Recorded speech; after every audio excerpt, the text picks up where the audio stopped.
Donc l'homme de la vidéo, qui a fait la vidéo qui s'intitule L'islam est faux, vient avec des arguments en disant que le Coran est bourré d'erreurs. Et il commence par des erreurs sur les personnes. Donc il prétend que dans le Coran, quand on lit le Coran, il y a des erreurs sur les personnes. C'est-à-dire qu'il prétend que le Coran se trompe sur des personnages. Imaginez-vous qu'on parle de Napoléon, en fait on est en train de raconter la vie ou la biographie de Charles de Gaulle. Donc en gros, le Coran dit un tel nomme cette personne-là, et en réalité, quand on regarde, il y a des problèmes. Soit c'est pas la bonne époque, soit il s'est pas passé ça, etc. Donc le Coran, selon lui, se trompe dans les personnages. Et son premier argument, c'est de prendre la sourate Maryam, où Allah Azza wa Jal dit يا أخت هارون ما كان أبوك امرأ سوء وما كانت أمك بغيا. Dans la sourate 19 au verset 28, d'après la traduction approximative, Allah Azza wa Jal dit ô sœur de Haroun, ton père n'était pas un homme de mal et ta mère n'était pas une prostituée. Donc il utilise ce verset pour dire qu'il y a une erreur de personne et de chronologie. Car en effet, dans le Coran, il est clairement mentionné que Maryam est la mère de Isa, alayhi salam. Donc le Coran nous informe que Isa, c'est-à-dire Jésus, sa mère, est Maryam, c'est-à-dire Marie. Et quand le Coran nous raconte l'histoire de Maryam, donc la mère de Isa, alayhi salam, quand elle a eu un enfant, les gens de son époque, les enfants d'Israël, ont dit, et après, Allah ouvre les guillemets en disant, ils ont dit, ô sœur de Haroun, ton père n'était pas un homme de mal, et ta mère n'était pas une prostituée. Donc en gros, comment ça se fait que dans le Coran, on dise à Maryam, ô sœur de Haroun. Et Haroun, vous savez que Haroun, c'est le frère de Moussa, alayhi salam. Et donc Moussa, il n'y a aucun doute qu'il est venu bien avant Isa, alayhi salam. Donc en gros, ils sont en train de prétendre que le Coran a dit que un homme a dit, ô sœur de Haroun, en prétendant que c'est la sœur de Haroun, alors que c'est pas possible que ça soit la sœur de Haroun. Car Haroun, c'est le frère de Moussa. Donc il y a une erreur chronologique selon eux. Donc on va répondre à cette ambiguïté, qui ne date pas d'hier, bien sûr. C'est une ambiguïté auquel le prophète Mohammed sallallahu alayhi wa sallam a répondu. Donc cette ambiguïté, elle a 14 siècles. Elle a plus de 14 siècles. Al-Mughira ibn Shu'ba radiyallahu anhu a dit, le messager d'Allah sallallahu alayhi wa sallam m'a envoyé à Najran. Ils m'ont dit, ne lisez-vous pas, ô sœur de Haroun, dans Surat Maryam, alors qu'il y a un long intervalle entre Isa et Moussa. Je ne savais pas quoi répondre. Je suis donc retourné voir le messager d'Allah sallallahu alayhi wa sallam et je l'ai informé. Il a dit, ne leur as-tu pas dit qu'ils donnaient à leurs enfants les noms de leurs prophètes et des justes avant eux? Donc dans son noble hadith, on nous informe que Mughira ibn Shu'ba, donc un compagnon du prophète Mohammed sallam, est parti à Najran. Et donc Najran, à cette époque-là, c'était une région où il y avait beaucoup de chrétiens.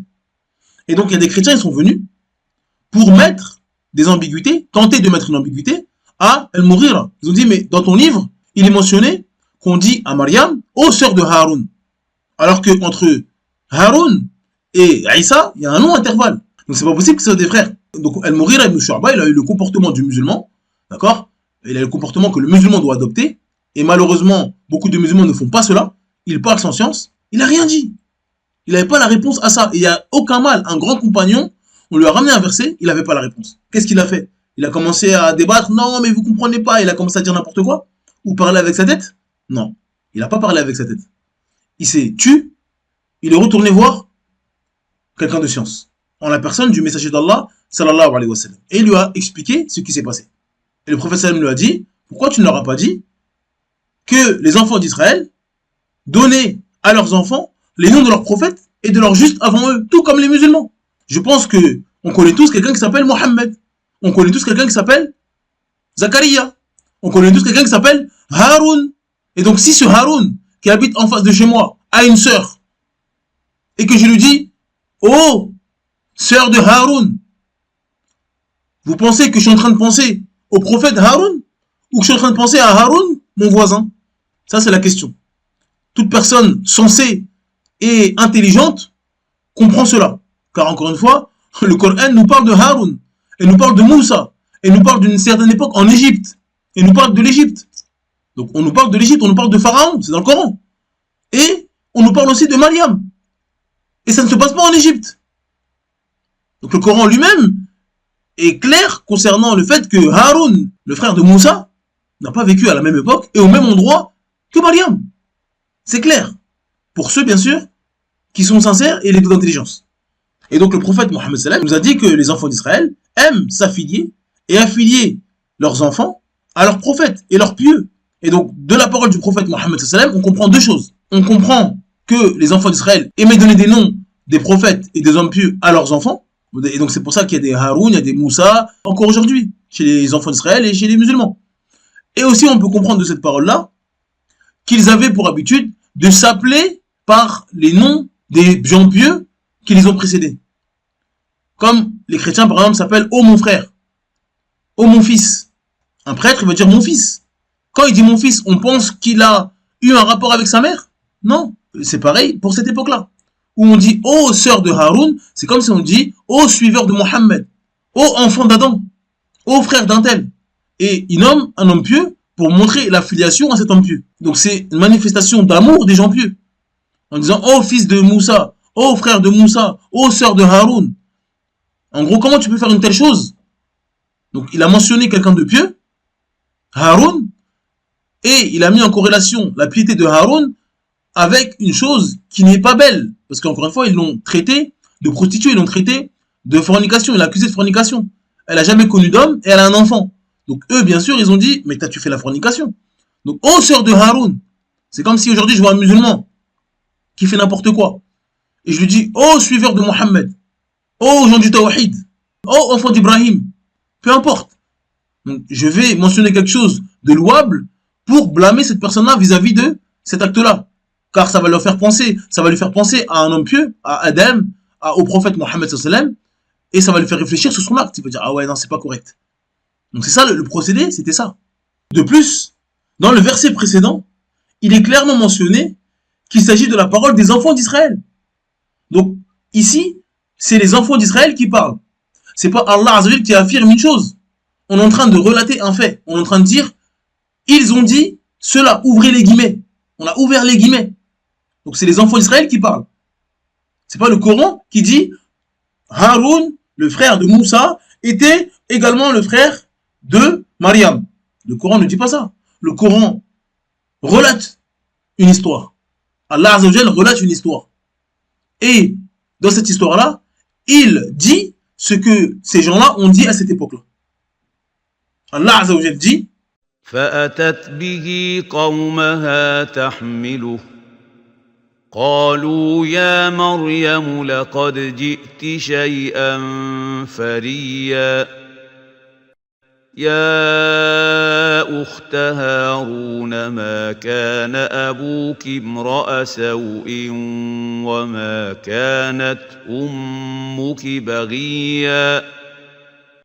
Dans la sourate 19, du verset 27 à 28, d'après la traduction approximative, Allah Azza wa Jalla dit « Puis elle vint auprès des siens en le portant, le bébé, c'est-à-dire Aïssa. Ils dirent « Ô Mariam, tu as fait une chose monstrueuse.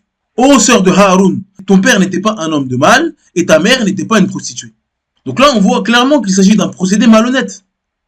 Dans le Coran, Allah Azza wa Jalla rapporte les paroles de Shaitan, par exemple. Il rapporte les paroles des chrétiens qui prétendent que Aïssa est le fils d'Allah. Il rapporte des paroles des ennemis de l'islam, des kuffars.